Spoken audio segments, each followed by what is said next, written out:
Hey, it's Tim with Airtight Industries. Continuing my series geared towards anybody interested in home ownership. I haven't got there yet. Building, contracting, carpentry. And I'm keeping it in line with the series that I've been doing geared toward the young, up-and-coming tradesperson.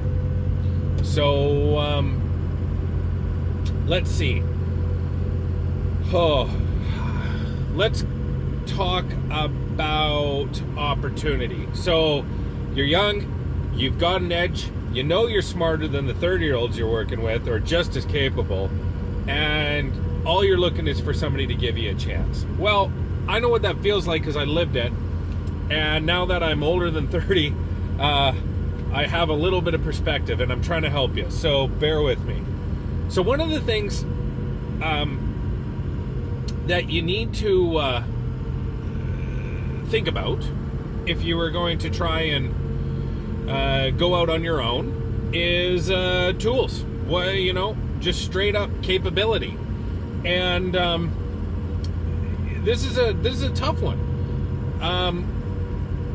If you're going to work and using somebody else's tools, and you could afford to buy those tools and use your own, principally, I'm going to encourage you to do that. And there's a couple reasons why, but it's going to show a certain amount of initiative to your boss, and you're not going to get paid anymore for bringing your tools, so don't even think that that's going to happen. But what it is going to do is it is going to kind of bring you into alignment on how your boss thinks, okay? Because you're going to treat your stuff differently, and everybody thinks that you're going to treat it better because it's yours, but that might not be the case.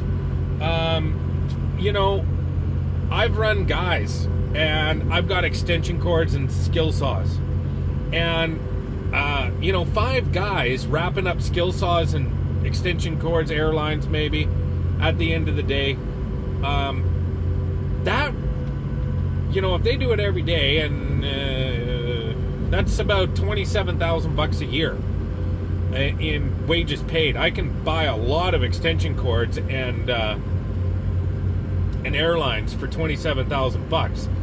That's just a complete side note. But my point is here's the thing: if you're using somebody else's tools and you could afford to buy those tools with what you're making, don't go out and buy them all at once,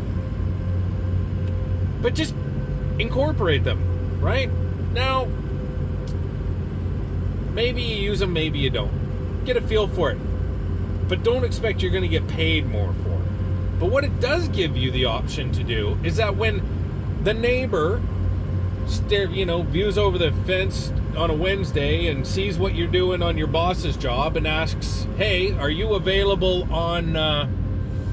available to help their friend out doing the same thing on the weekend, okay, giving you some opportunity, you've now just equipped yourself to go do that independently of your boss.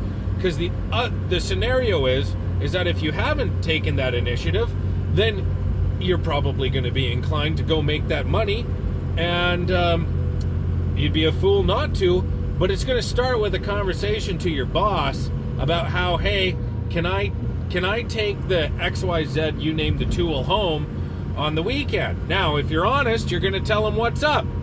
And he's going to probably think, hey, well, why didn't you recommend my service? Okay, awkward conversation. Don't know how it goes. Had this conversation, both ends. It's a debatable one. The other way it goes is you tell him a fib. You say, hey, I'm taking it home to work on my own stuff.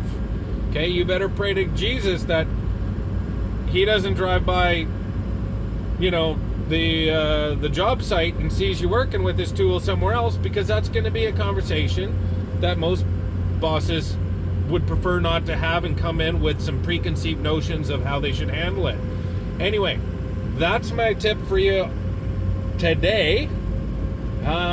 Till next time, it's Tim, Airtight Industries, checking out.